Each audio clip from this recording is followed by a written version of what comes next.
काल भैरव, समय और मृत्यु के भयानक देवता। आधी रात का समय था। चारों तरफ इतना सन्नाटा था कि जैसे पूरी दुनिया की सांसें रुक गई हों। पुराने शहर की एक तंग गली में खड़ा था एक प्राचीन मंदिर। लोग कहते थे कि वहां रात के बाद कोई नहीं जाता, क्योंकि वह मंदिर था काल भैरव का, समय और मृत्यु के देवता।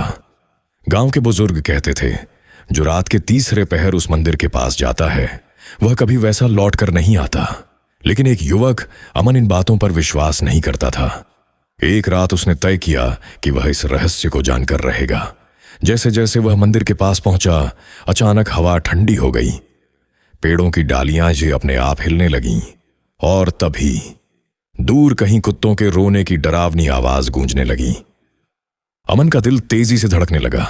वह मंदिर के दरवाजे तक पहुंचा। दरवाजा आधा टूटा हुआ था और अंदर घोर अंधेरा। जैसे ही उसने अंदर कदम रखा, अचानक हवा में राख उड़ने लगी और मंदिर के बीचों बीच एक काली छाया धीरे धीरे प्रकट होने लगी।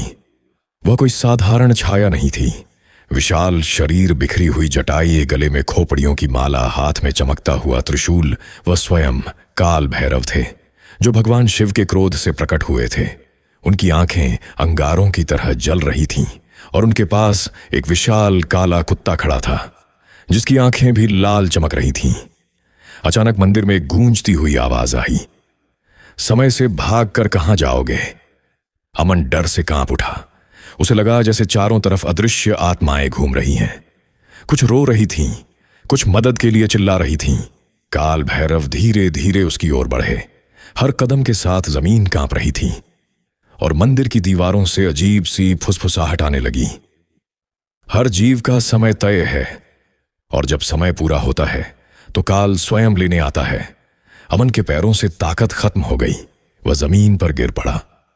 तभी काल भैरव ने अपना त्रिशूल उठाया और एक जोरदार गर्जना की। अचानक सारी भटकती आत्माएं शांत हो गईं। हवा रुक गई और मंदिर फिर से शांत हो गया। अमन ने डरते डरते आंखें खोलीं, लेकिन वहां कोई नहीं था। सिर्फ मंदिर की दीवार पर एक छाया थी, जिसमें त्रिशूल और कुत्ते का आकार दिखाई दे रहा था।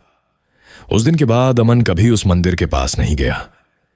लेकिन गांव के लोग आज भी कहते हैं, जब आधी रात को कुत्तों की आवाज सुनाई दे और हवा अचानक ठंडी हो जाए तो समझ लो काल भैरव अपनी रात की यात्रा पर निकल चुके हैं।